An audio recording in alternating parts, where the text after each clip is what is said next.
বিজয় দিবস উপলক্ষে ঢাকা কলেজ শাখা ছাত্র শিবিরের উদ্যোগে সাইকেল র্যালি অনুষ্ঠিত হয়েছে। সকালে লাল সবুজ পতাকা আর স্লোগানে মুখরিত হয়ে ওঠে পুরো এলাকা।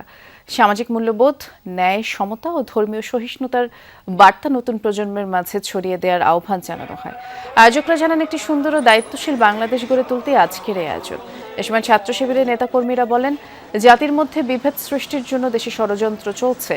বাংলাদেশের স্বাধীনতা নষ্টের জন্য ভারত বিভিন্ন সময় নানা ধরনের বয়ান তৈরি করেছে।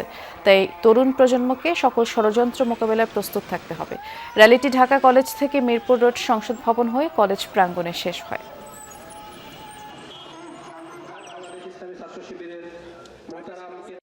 তরুণরা যদি সকাল সকাল উঠে রাজপথে নামে, ব্যায়াম করে, সাইকেল চালায়, ইনশাআল্লাহ বাংলাদেশে একটা শক্তিশালী প্রজন্ম গড়ে উঠবে।